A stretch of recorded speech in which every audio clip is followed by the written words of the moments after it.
Amazon với mức giá cực kỳ ưu đãi như đăng ký brand với USPTO, tuần theo link thêm, tuần trên Scout, logistics và warehouse. Xem hình thông tin chi tiết dưới phần mô tả nhé.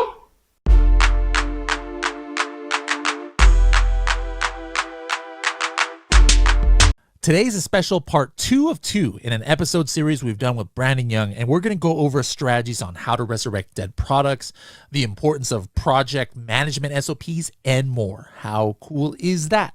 Pretty cool, I think.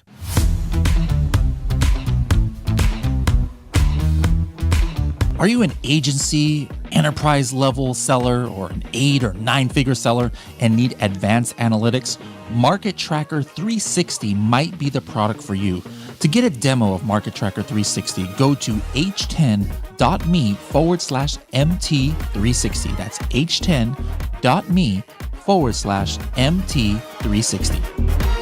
Hello, everybody, and welcome to another episode of the Serious Sellers Podcast by Helium 10. I'm your host, Bradley Sutton, and this is the show that's completely BS-free, unscripted, and unrehearsed, organic conversation about serious strategies for serious sellers of any level in the e-commerce world. And this is actually, as I said in the intro there, second part of a 2-part series with Brandon. So, guys, if you are just somehow landing on this, episode and you have not listened to episode 408, pause this, guys, or otherwise the rest of it's not going to make sense. Pause this. Please go back to episode 408, either h10.me/408. If you're watching this on the website, or if you're watching this on YouTube, go back to find episode 408, or, in your podcast player, go back and listen to 408 before you listen to this one. But today, this is the second part, and it's going to be a good one. Hope you guys enjoy it. Now, what about on the physical side? Like, do you have any exercise routine or diet routine or something that you and or your wife are doing? Now, for the last 3 weeks, I tipped the scales. I'm undergoing. So this is a story and a word of caution for everyone. The same. You had a much bigger scare, but I'd say going on 2 years ago now, I went into the hospital with severe abdomen pain. I thought I had appendicitis, and it ended up being diverticulitis. So just like an inflammation of your intestines and your stomach, and like an infection.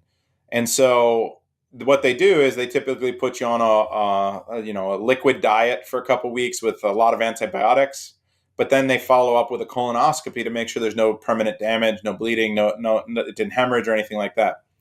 So when I went in for that, I was 40 and just 40.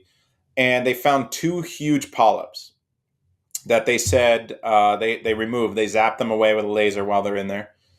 And typically, as a male, they recommend you go in for your first colonoscopy to check the plumbing at 45. And the doctor told me that this infection that I had, basically, that forced me to get it early, saved my life. That these two polyps were cancerous. And if I had waited till 45, it would have been full-blown colon cancer, and I probably would have died. So that prompted me to say, okay, what else am I missing? And so I did a full body scan with an MRI, and they found a nodule in my lung, a 2-millimeter nodule in one of my lungs. Now, that could be from scar tissue. It could be from anything. Over 50% of adults have nodules in their lungs, and I think less than 1% of the time it's cancer, right? But they said, look, in a year and a half or a year, do a follow-up scan just to see. I recently did that a few weeks ago, and it turns out that it grew. So usually scar tissue doesn't grow. So now I'm on the fast track to take care of this. It's only 5 millimeters. It's on the small side. Usually they don't even biopsy or do anything until it's 8 or more.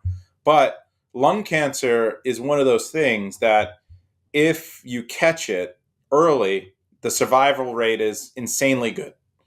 But if you catch it late, the mortality rate's insanely high, right?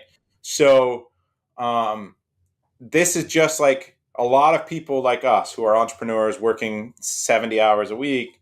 We don't usually prioritize our health. But what I would say is don't put off these checks, whether it's prostate. Prostate, prostate's another one that I've heard that, if you live long enough as a male, you're going to get prostate cancer. If you didn't get prostate cancer, you didn't live long enough, apparently, is the way that it kind of works. So it's like almost all men get it. So don't wait to get these things checked. I found a center that did this MRI. MRIs are very, very, like, no radiation, so you don't have to worry about long-term effects. And I think for Jennifer and I both, it was like under $2,000. I mean, it's not cheap, but when in the grand scheme of things, if I didn't have visibility on this thing in my lungs and I waited 4 or 5 years from now, it would be a completely different story from the way this is likely going to turn out. And so I would say, yeah, like you're saying, don't neglect your health, but also try to figure out what you don't have visibility on. Do some scans, do some checkups, and make sure you're taking care of yourself so you're around. There's no point in being rich and making all these millions of dollars if you're just going to be gone in a few years. Yep. I mean, if we're trying to tie it to Amazon, it's the same thing. Like if you're just reactionary, you wait until your competitors do something or wait until the market changes or something, it might be too late, and you can't recover from that. Even more important than your Amazon business is just your own health, so don't just wait till something bad happens. Do some of this prevention stuff. I really like that. Really great stuff there. And good to know that you're hopefully going to be okay from these things. Now, this is bad timing for this word, but I was going to talk about next on my list was the Amazon death spiral. That was something that that Casey talked about. This is something that he was the first one I heard talk about it like a couple of years ago, like $1 billion seller summit, I think it was. And other people have noted, even I myself, in some older mature listings, where you just can't, like, you lose your rank at the top of the page, and no matter what happens, you just can't get it back, even though you're one of the top converters of a keyword, and like you can't get past position 10 or something like that. And other people have theorized, they look at the that one special URL and say, there's some hidden keyword abuse, and if you have that, then that might be happening. But you deal with so many brands and have so many clients. I'm wondering, in your experience, have you seen this where these mature products just like hit a wall all of a sudden, and then is there a way back from that? So it really depends on the relevancy of the keyword, and then how much history is accumulated, and then also the additional credit you're getting. So our strategy for trying to send more traffic is a little bit different. Let me first of all say that I try to make this super relatable for everyone. Every single business, right? Like, it doesn't matter what business you have. Like, I've done my best to try to think of a business, and it'd be interesting if you have a business in mind, and you can put it in the notes and tell us. But every single business comes down to just two things: traffic and conversion. And so, if you think about having a hot dog stand on the corner of a street, your traffic would be all the people walking past that or driving past that. The conversions would be the people that stop and buy a hot dog, right? And so if you're selling the hot dogs out of a cooler, you're going to struggle to have a lot of conversions. If you have a beautiful stand and you've got aroma and you've got great looking images and there's a line, you're going to convert a lot more hot dogs, right? So what I'll say is, with Amazon, it's no different. You've got to drive traffic, and traffic only comes in two places: paid and organic, right? And then you've got to convert that traffic. Now, you talked about the one keyword that you're best converting on, or in the top, right? And you're struggling. The way to think about it is, going back to our talk about the attribution and the way the algorithm gives attribution to a lot of keywords, would be to think about, how do I get a lot of partial credit to that keyword without just trying to maximize my bid and slam a bunch of paid traffic at that keyword, that one keyword? And what we've done is we've started grouping our PPC by route so that it performs similarly. It's easier to manage. It's easier to see the movements. But also, we've been going a lot wider with long tail keywords that share that root word, so that one click and one purchase isn't going to be enough. And sometimes, even if you're taking half of the PPC sales, it's not enough to push you from 8 to 6 or 8 to 5. Maybe it's enough to get you to 8 from 10. You need to find other places to get credit for that keyword to push it. So the way that we'll do that is we'll find 30, 40, 60 long tail keywords that have that same root word in it. So if it's dog bed and I'm really trying to push my rank on dog bed, I'm gonna find 60 keywords with dog bed on it that are relevant to my product.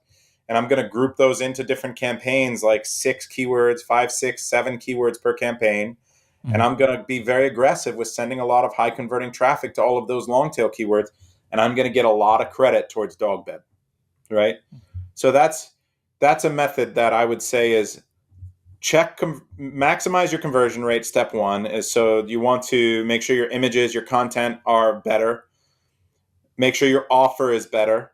So maybe these new competitors that are beating you have a better price. Maybe the look and design and feel of their product is just something that resonates with buyers.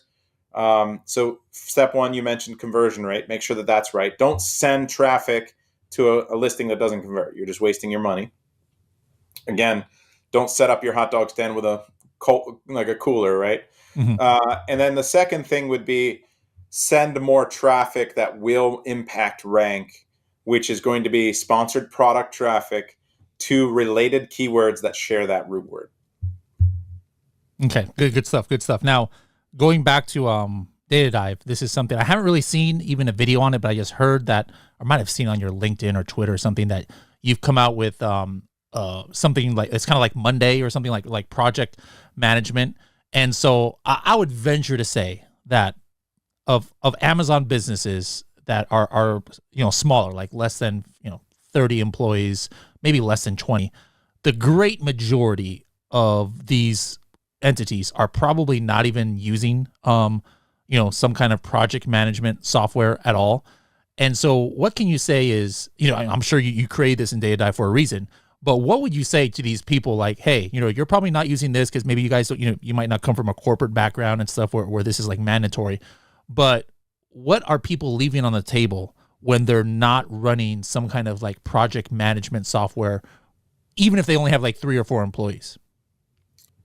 The thing is with Amazon, for us to run an Amazon business, it's a little bit different than even just being a solopreneur. Anh chị đang bán hàng trên Amazon. Skyrock cung cấp các dịch vụ dành cho các nhà bán hàng trên Amazon với mức giá cực kỳ ưu đãi như đăng ký brand với USPTO, từ theo trên, từ trên Scout, logistics và warehouse. Xem hình thông tin chi tiết dưới phần mô tả nhé. Like if you're just managing your calendar well and you've got visibility on your projects and you've only got a few projects that you're working on with some random type of business, maybe you can get away with just keeping it in Google in your calendar and taking good notes, right? Yeah. But the nature of our business is that if we want to launch 5 new products this year, we have to analyze 500 products, right? Like deep analysis. I'm not talking about just find and take a quick glance at them. I'm talking about doing a deep dive into the competitors, the keywords that drive sales, like how good is the competition, is the ROI there, all that go through that whole checklist, right? And so what ends up happening is as you're running through these sprints for product development, and then you're managing the products that start to move through this pipeline from idea to validated, getting samples, and now it goes to product development and design, and then it goes to order, and then it goes to logistics and shipping, and you need visibility there, and then it arrives, and then you need to launch it, and maybe it's bouncing, you've got inventory management happening in there, and now you've got launch, growth, and maintenance, and PPC, and optimization, and all the things happening once it launches. You've got so many phases that a product runs through when it starts as just an idea. So what we wanted to do is give each of these, think of each product as a football. And as you pass the football from one team member or one phase to another, we want you to have full visibility on it. And we don't want you to lose visibility on it. Because what ends up happening is I might research 200 products and think 3 or 4 are or 15 are a good idea. And then it starts to get hard to manage. What is happening with each one? Well, did I communicate with this supplier? Did I get these samples? What about these other products? Did I finish validating them? Okay, is this one on the way? It's on the water. What's happening with it, right? So project management, even if you're just running the business yourself and you're just starting out and you plan on launching 5 products next year, you kind of need to implement some kind of system, whether it's Asana, whether it's Monday, whether it's, it's Data Dive, whatever it is. You're going to need to keep visibility on all of these different ideas and then pass it from team member to team member. What becomes good about all of these software is that you can put someone in charge of one of these processes. And you can, as the manager, as like the owner of the business, the operator of the business, once it's in their hands, your SOPs, your standard operating procedures should then take over. So that person knows that when something gets assigned to them, what they're doing A, B, C, D, and E. And then once they get done with A, B, C, D, and E, they're passing it to the next person, right? And so now you can start to scale a business. Now you can go from 5 products being launched the next year to 5 per month, right? And 10 per month. And it becomes so much more scalable as you can manage these teams, these processes, these products, and everything that has to happen as these products go from process to process. So that was the thesis behind building that into the software, which was, you know what? People are taking this business, they're doing all this research, they're finding these products, they're validating them, they're writing them, they're doing all these things with them, and then they're going out into Asana or Monday or whatever they're using, or Trello, and then they're building these processes out. Whereas it can kind of stay in here. Like we can kind of just let them pass the buck back and forth and make notes and smooth make this much smoother. Helium 10, Cerebro, you've probably been one of the power users for years for that. Do you have anyone on your team? Do you guys have access to one of our elite level accounts? I don't think so. I got to get you that, because we have some cool stuff. Let me just get your input on this. You probably haven't seen these in action yet if you don't have elite. But for example, now we have historical Cerebro available. Where, amazing.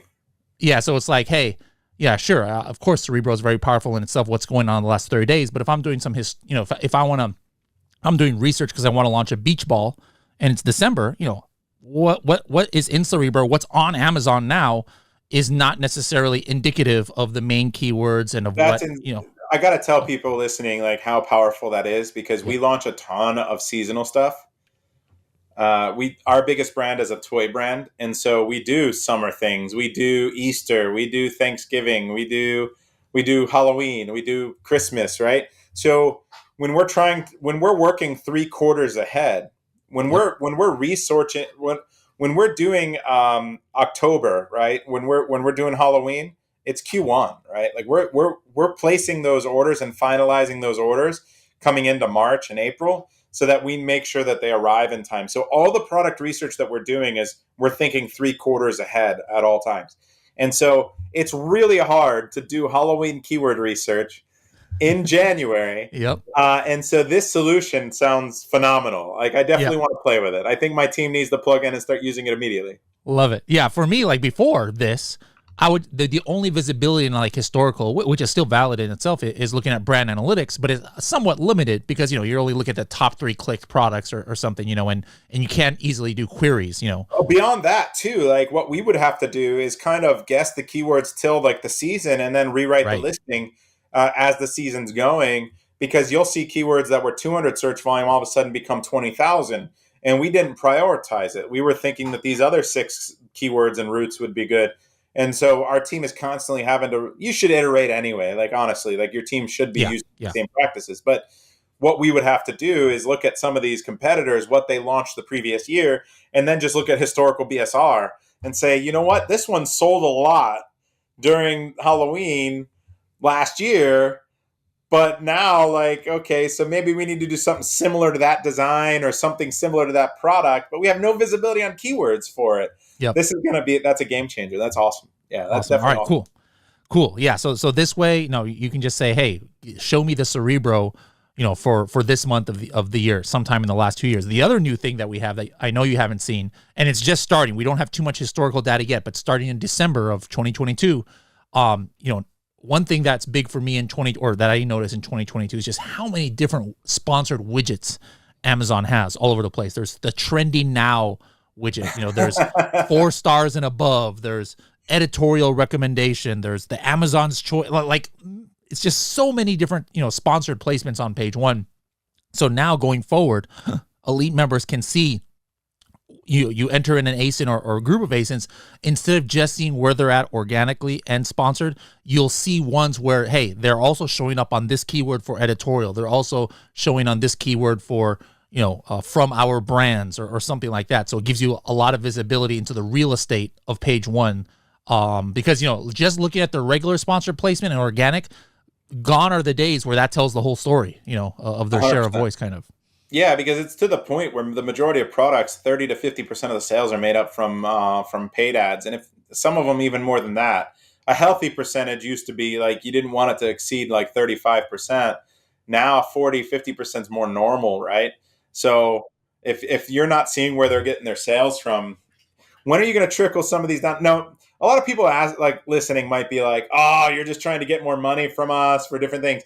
Look, as a software owner, I can 100% tell you these things are really expensive. There's a reason that they have to charge you more for these things, and don't feel bad, but just understand how powerful the tools are and how to use them in your business. And believe me, you make one right decision because of it, it pays for it for the year. Yeah. I'm not, the elite, we're back to the old days, where you couldn't not anybody can just get in. Like we close it 95% of the year, probably nobody can get in there until March is probably the next time. But yeah, that's exactly why we're. It's not that we're trying to bleed our users, but it does cost money to have these kind of functionality. If it didn't, then every single software tool company out there would just have it as part of their regular stack. Yeah, I wish it was just free, right? But honestly, of course, that would be the best. The reality is it costs every single time you run a Cerebro. Look, Bradley's not going to tell you this, so I'll whisper it. It's a secret. Every single time you run a Cerebro, it's costing them pennies. And you might think pennies don't add up, but you have to think about how many users they have and how many Cerebro dives they're doing. And believe me, it adds up. If you're using data dive customers are having a nice chunk of yeah. So, look, I don't know if this will get cut out later, but trust me, if you're using their tools too much, they might lose money on your subscription. So that's why they tier you for different levels of usage. They tier you for different a la carte options. They have to as a software owner, otherwise they're going to lose money. And at the end of the day, they're an amazing tool that has made us millions of dollars. They're going to make, and they can make you millions of dollars. So just understand, don't be afraid to buy education or tools, because that's the quickest lever. You need them, believe me. Yeah. Last question of the day for you, speaking of tools, is Amazon has just come out with a lot of tools. And I just have this wild, I'm usually not a conspiracy theorist. We all follow a couple of those kind of people on Instagram and stuff where they repost weird and strange things. But this is my version of conspiracy theory. It's to me, it's boggled my mind how much data Amazon is showing. Stuff that at first it was just stuff that they used to show only to vendors, or if you paid $30,000 for special reports and stuff. And then it's stuff that they weren't even showing to vendors before, product opportunity explore. And then of course, brand analytics, that's my favorite thing that Amazon has ever come out with, even to this day.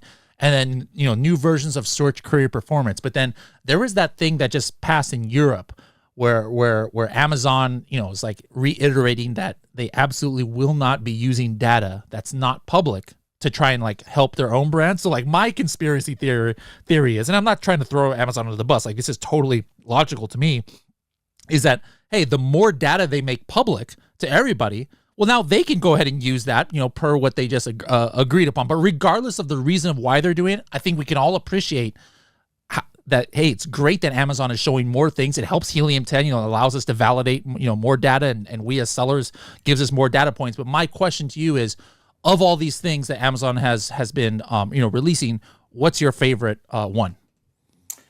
I love the search volume that they're giving when they give you real search volume. Now, people don't understand that you're the pioneers, of with the reverse ASIN and with Cerebro, and giving search volume for keywords, right? And a lot of this is done in backdoor ways, and then you're validating with Amazon. Then you've got an algorithm running, and then so it's close, right? But it's not exact. And now your engineers, I'm sure, are working very hard on the back end. And if they haven't already started rolling a lot of these things out, they will be, where you're going to use and benchmark the data that Amazon's giving you in order to make your data even more accurate for users. To me, that's the most important thing, because I want to know what keywords to prioritize and why. And generally, it's going to come down to, how are people searching for the product? Remember, traffic is like the part one of that formula that we talked about that matters for business, is traffic and conversion. So we want to make sure we're prioritizing keywords that are going to get us the most traffic organically. And so, yeah, anything that they do that gets us more data, I'm all for. I think it's going to make tools like Helium 10 better. It's going to make us better, and it's going to let us make better decisions. And I agree with you. I think that Amazon's banking on the fact that they're going to be able to use this data in a better way than competitors to make sales. And I think that at some point, Amazon's brands will be ripped apart from the marketplace. So they'll be separated. And that unit will have to operate separately. Because think about it this way. They just announced that they were getting rid of 50% of the products that they have that they own. And a lot of people are like, wow, that's crazy. Now, they often take actions in response to things. But if you think about the ROI calculation that you make as a brand owner, which is my landed cost, my selling price, my FBA fees, my ad costs, right? If I factor all those things in, I get an ROI. I made $5 on this $25 sale, and it's great. Now, Amazon has to take that same formula to get to $5, right? They saved a little bit of money on the FBA fees, right? Because they make money on us every time they charge us for FBA fees. There's a little bit more money there added, but they have to subtract the alternative cost of someone else making that sale instead of themselves. So if someone else made that sale, then they would be receiving the commission. They would be receiving potentially the ad click. And so they're basically cannibalizing third-party seller income by taking these sales themselves. And so once you take that $5 and you subtract the alternative cost, maybe they made $1. And that $1 as an ROI is not worth it for them to now deal with laying out the capital, the supply chain, the logistics, the overhead, the employees to manage it, and everything else that went into that. And so their ROI calculation is far different than ours. And so by chopping off the bottom 50%, they've actually increased their profit significantly, because they don't need to have those products available on Amazon. Mm-hmm. As a matter of fact, 2 years ago, they banned over $3.5 billion worth of products, like revenue, from half of it was Chinese sellers, half of it was other sellers, and it was all cheaters that got caught and stuff. And they banned $3.5 billion in revenue off the platform. Businesses that were doing $3.5 billion, but they didn't lose a single penny, because as soon as a product was removed from the search results, another one went from number 8 to number 7 and number 9 to number 8, and that vacuum of demand was filled instantly. And the shoppers didn't know the difference. And so, but all they're doing by removing themselves is now increasing their bottom line. But the ones they do keep, I think, are they're banking on themselves to continue to do a better job than us sellers, and I can tell you that they're not as good as us. All right. Well, we like we close every episode, we do it with our SST, our 60-second tip. It used to be called 30-second tip. That was the last time you went on the podcast. It was 30-second, but nobody ever keeps it 30. So that's why I changed the first letter to an S, and now it's a 60-second tip. So what's your closing 60-second tip for our listeners out there?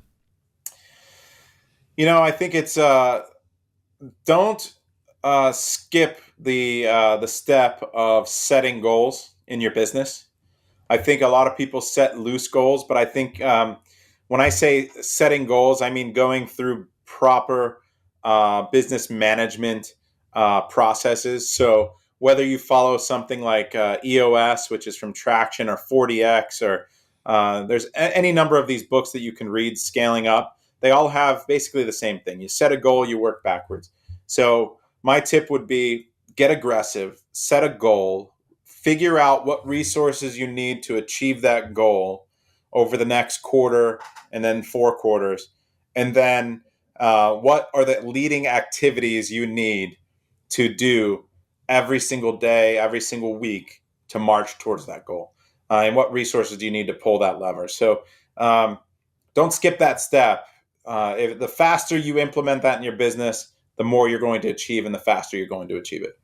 Awesome. Well, Brandon, thank you so much for this. This episode was so good. We had to split it into 2 just to make sure we got everything in there. So appreciate you taking your time out, right? During the holiday season for this, and wish you success in your endeavors. And guys, if you want to reach out to Brandon, go to hub.helium10.com.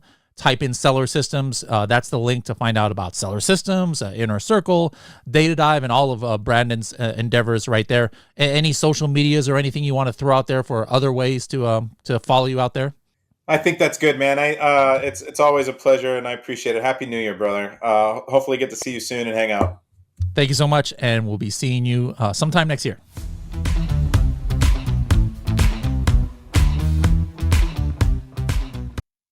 Anh chị đang bán hàng trên Amazon. Skyrock cung cấp các dịch vụ dành cho các nhà bán hàng trên Amazon với mức giá cực kỳ ưu đãi như đăng ký brand với USPTO, từ kênh, chương trình Scout, logistics và warehouse. Xem thêm thông tin chi tiết dưới phần mô tả nhé.